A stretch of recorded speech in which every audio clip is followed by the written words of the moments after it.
Assalamualaikum warahmatullahi wabarakatuh. Saya ucapkan terima kasih kepada seluruh mahasiswa yang bisa hadir di pertemuan kali ini, di pertemuan 13. Bagaimana kabar kalian pada minggu ini?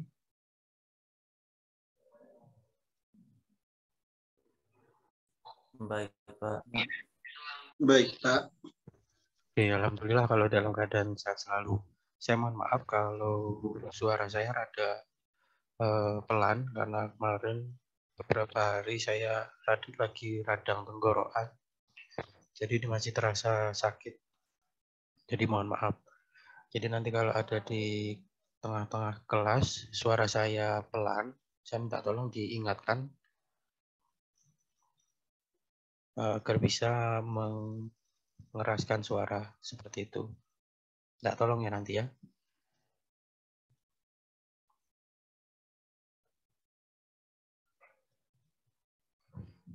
Oke, di minggu kemarin kita sudah membahas terkait dengan perhitungan tebal kekerasan. Saya review terlebih dahulu ya, di mana untuk tugas individunya yaitu menghitung CBR tanah menggunakan metode grafis. Sudah di-upload semua tugasnya? Sudah, Pak. Sudah. Pak. Oke, coba saya cek terlebih dahulu. Mungkin nanti ada yang beberapa yang masih belum mengumpulkan. Nah, kalau di sini dari berapa ini? 29, 61. 61 mahasiswa ada 32 yang masih belum mengumpulkan.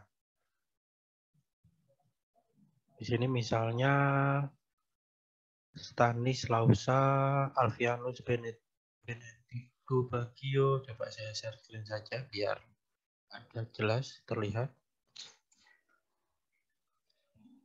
Nah, di sini yang masih belum ada berada di bawah sini. Di sini ada Julius, Stanis, Alfianus Benito Bagio. Coba yang hadir kira-kira siapa? Naomi Mijuk. Minta tolong Naomi Mijuk, kenapa belum mengupload? Ada kendala apa? Lupa upload, Pak. Oke. Nanti kalau di-upload ya Mbak Naomi, tapi nilainya saya bedakan dengan teman yang sudah mengupload tepat waktu. Seperti itu.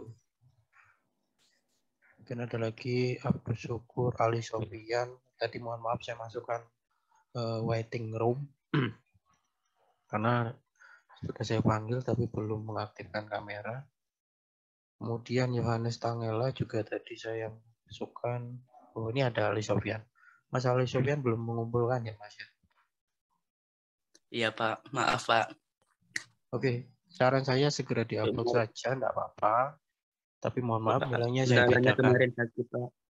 Ya, enggak apa-apa, nanti saya bedakan nilainya dengan teman-teman yang sudah mengupload tepat waktu, seperti itu. Oke, itu mungkin yang saya review dari minggu kemarin. Minta tolong nanti teman-teman silakan di-upload saja tugas berapa ini, tugas 2-nya. Karena nanti ini berkelanjutan dengan tugas pada minggu ini. Seperti itu. Oke, saya mungkin masuk ke pertemuan kali ini. Oke, mungkin sudah bisa dilihat di layar masing-masing. Sudah bisa dilihat? Sudah, Pak. Oke. Oke, terima kasih responnya. Nah, ini minggu kemarin kita menghitung daya dukung tanah menggunakan metode grafis ya di sini. Nah, untuk perencanaan tebal perkerasan selanjutnya yaitu kita harus mengetahui beban kendaraan. Beban kendaraan di sini ada dari, saya bukakan terlebih dahulu.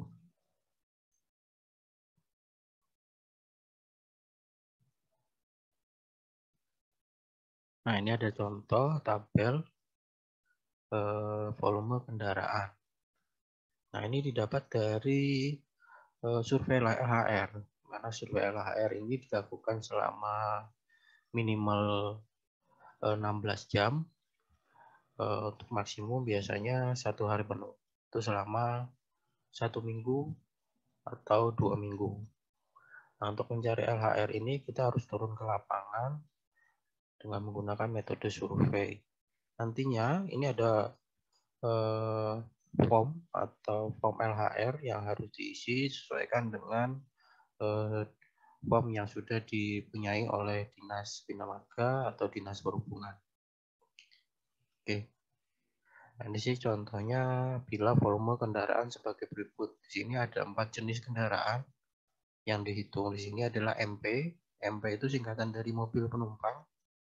Kemudian bus, kemudian truk 10 ton, truk 20 ton. Nah, yang kita tekankan di sini adalah muatannya. Nanti ada istilahnya MST atau muatan sumbu terbesar, di mana kendaraan roda beban pada roda kendaraan itu akan disalurkan ke seluruh permukaan jalan. Sehingga beban itu bisa disalurkan ke seluruh permukaan jalan. Seperti itu. Nah, di sini diketahui volume kendaraan itu adalah 1.400 untuk mobil penumpang, bus itu 450, kemudian truk itu 90, dan truk 20 ton 45. Nah, yang saya sebutkan tadi MST, muatan sumbu terbesar. Nah, untuk mobil penumpang itu ada mobil depan, ada mobil belakang, kemudian bus itu juga depan dan belakang.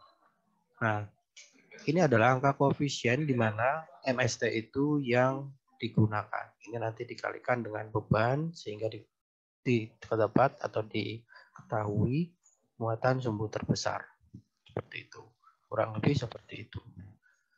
Nah, karena kita punya umur rencana ini, jadi jalan itu kita rencanakan misalnya 5 tahun, 10 tahun, atau 20 tahun. Nah, kita harus mengetahui angka pertumbuhan. Angka pertumbuhan ini bisa dilihat dari beberapa variabel.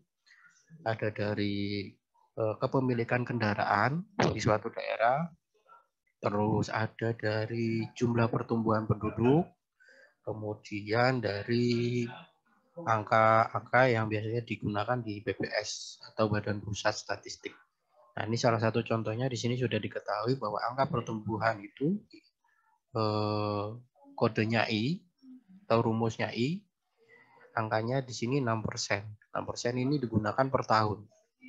Jadi tiap tahunnya ada pertambahan sebesar 6% dari tahun sebelumnya.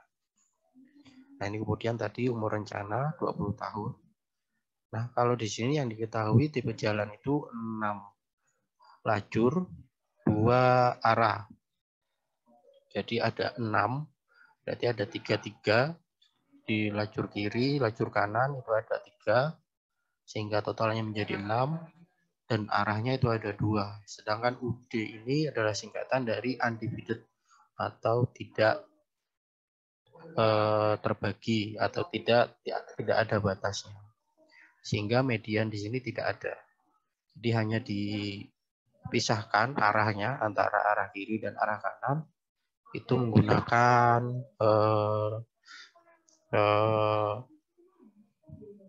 marka jalan saja. Biasanya marka jalannya di sini ada yang marka jalan putus-putus, kemudian ada juga marka jalan yang lurus. Nah, di sini yang ditanyakan yaitu hitunglah LER. LER di sini adalah lintas ekuivalen rencana pada tahun 20. Oke, saya lanjutkan. Untuk menghitung LER ini ada beberapa hitungan yang harus kita ketahui.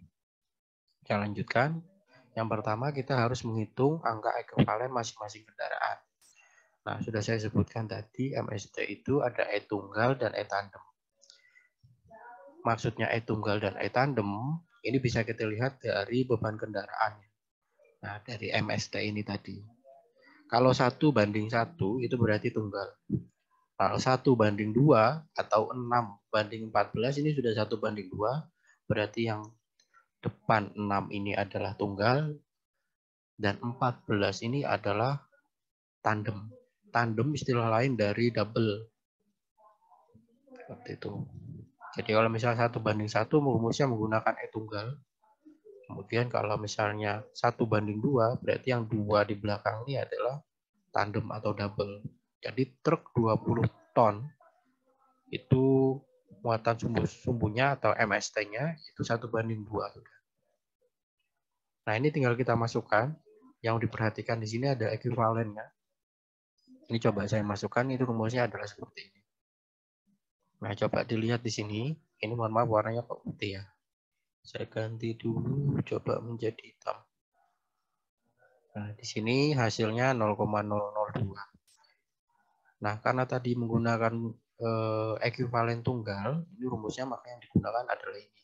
Di mana P-nya itu adalah 1, kemudian dibagi 8,16, kemudian dipangkatkan dengan 4. Ini karena menggunakan MST untuk tunggal. Jadi rumusnya jadi E tunggal. Kemudian yang di sini juga menggunakan tunggal, rumusnya adalah ini. D3 ini adalah belakang. Sumbunya, beban sumbunya itu adalah 1 tadi. Bagi dengan, tolong suaranya dimatikan terlebih dahulu. Oke, saya lanjutkan. Nah, yang seperti yang saya sebutkan tadi, di truk 20 ton itu adalah 1:2, sehingga yang di depan itu adalah 1. Kemudian yang di belakang adalah 2. Nah, rumusnya berbeda di sini. D6, ini 14, dibagi 8,16, kemudian dipangkatkan 4, kemudian dikali 0,086. Jadi pembedanya ada di sini. Nah, dari seluruh nilai ekuivalen, dari seluruh beban sumbu MST tadi, kita total antara depan dan belakang. Nah, totalnya inilah yang akan kita pakai sebagai angka ekuivalen masing-masing kendaraan. Oke, sampai di sini ada yang bingung? Karena masih ada lanjutannya. Bisa dilanjutkan? Minta tolong responnya. Bisa, Pak. Bisa. Oke. Pak. Ya, silakan. Atas nama siapa? Coba digunakan fitur raise hand ya, itu biar saya kelihatan. Albertus, Pak. Albertus. Silakan diangkat tangannya, Mas. Kamu bisa menggunakan fitur raise hand nggak? Jadi biar kelihatan di atas. Fitur raise hand atau fitur angkat tangan. Nah, Servan Belawa kalau di sini namanya. Ya, Pak. Oke, silakan, itu Mas. Pak masih bingung di apa tadi, Pak? Yang di tandemnya itu, Pak, yang bagian 20 ton tadi, Pak. Oke. Oke, saya tangkap ya, Mas Servan Belawa. Jadi bingungnya bagaimana menentukan apakah pada saat apa kita harus menggunakan tunggal, apakah pada saat apa kita menggunakan tandem. Kita lihatnya dari muatan atau beban sumbu yang ada di dalam ton ini, Mas. Kendaraan itu dibagi atas 2, roda depan dan roda belakang. Kalau misalnya ada roda belakang lebih dari 1, itu bisa menggunakan tandem. Coba kalau misalnya kita searching aja ya, kendaraan.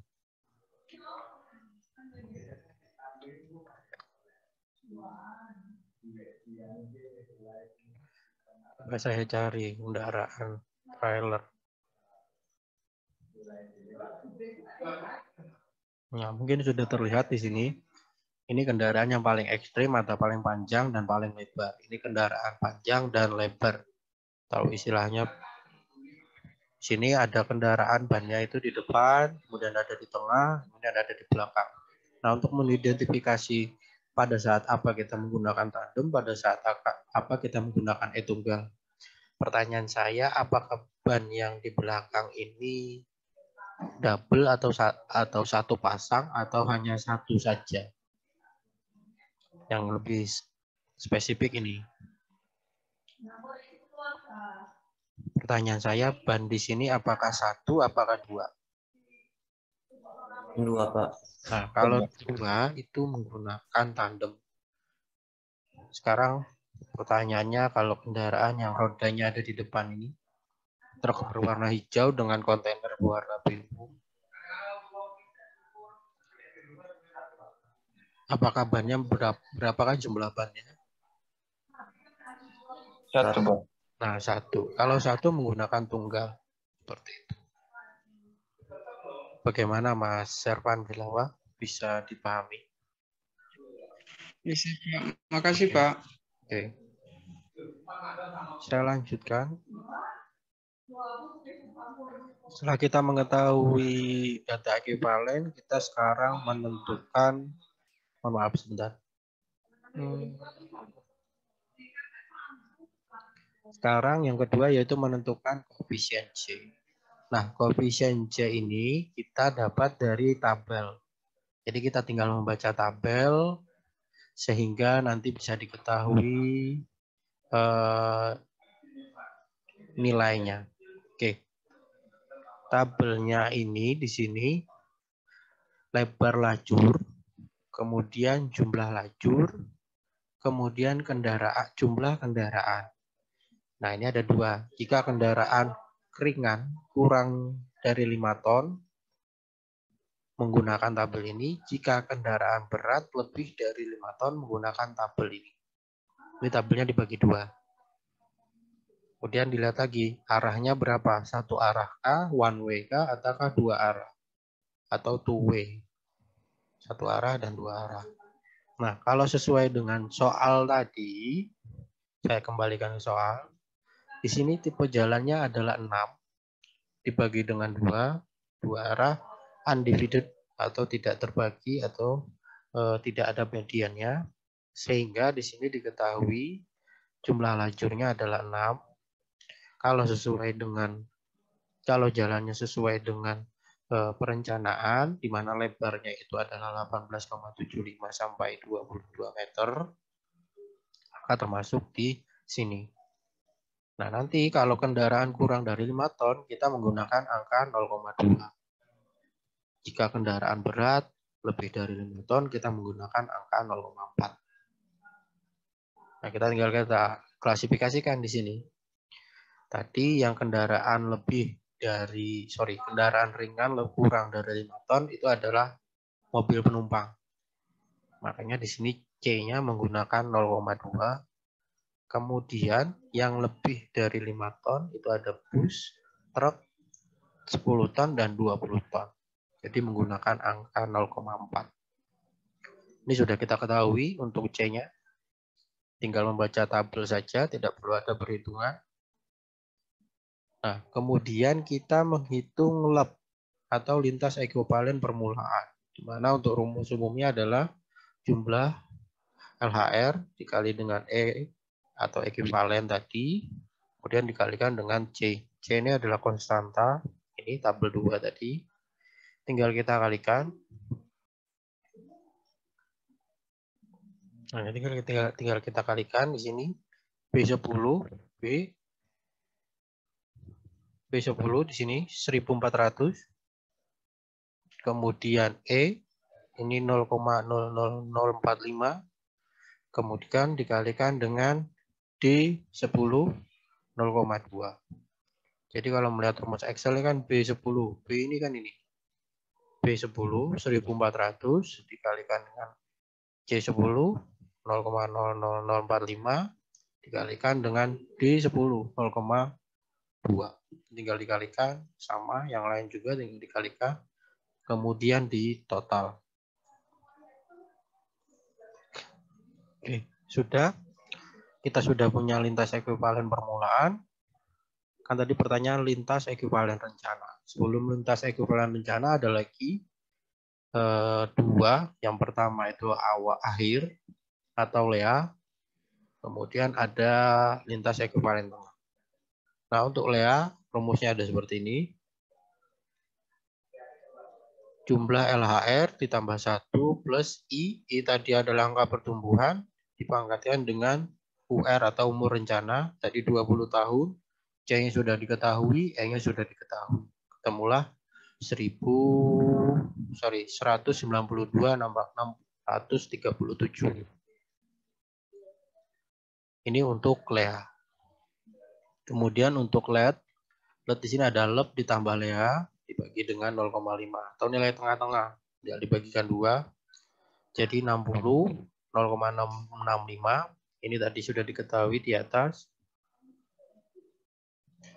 Ini 60,065.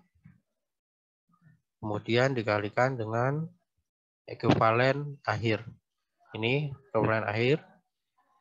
Kemudian dikalikan 0,5. Ketemunya 126.351.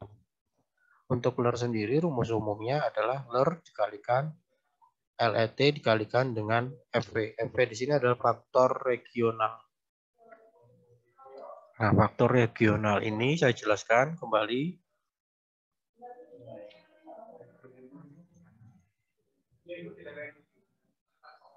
Nah, untuk FV ini adalah umur rencana dibagi dengan 10. Contoh di sini, jika umur rencananya adalah 20 tahun, maka 2 dibagi dengan 10.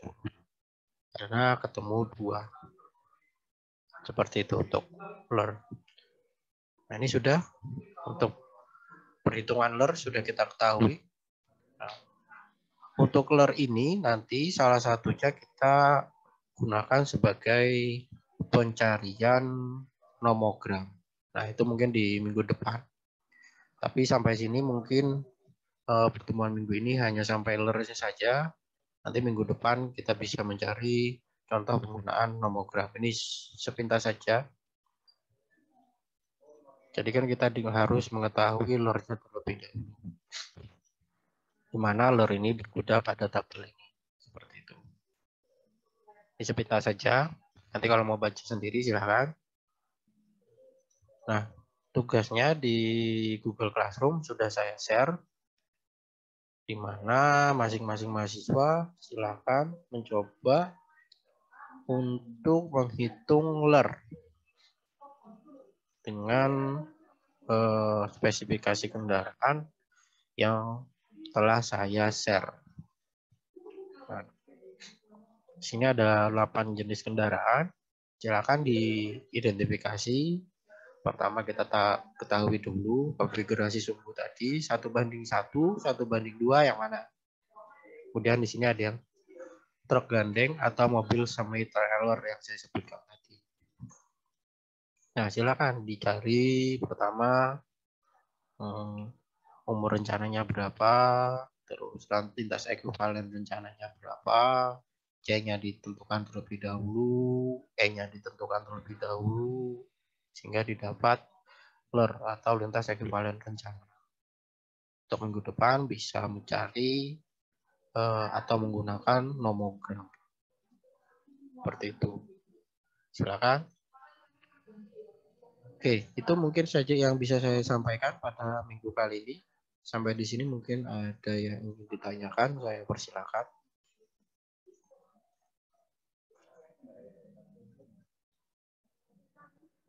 Sudah cukup jelas? Jelas, Pak. Jelas. Oke, kalau sudah cukup jelas, berarti bisa Jelas, dikerjakan Pak. ya. Silakan nanti yang belum mengupload, saya beri waktu, beri kesempatan untuk mengupload tugasnya.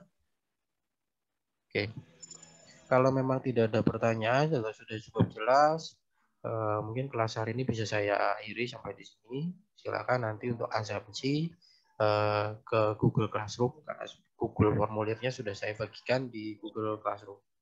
Seperti itu. Oke, saya mohon maaf kalau ada salah-salah kata. Wabillahi taufik wal hidayah. Wassalamualaikum warahmatullahi wabarakatuh. Terima kasih.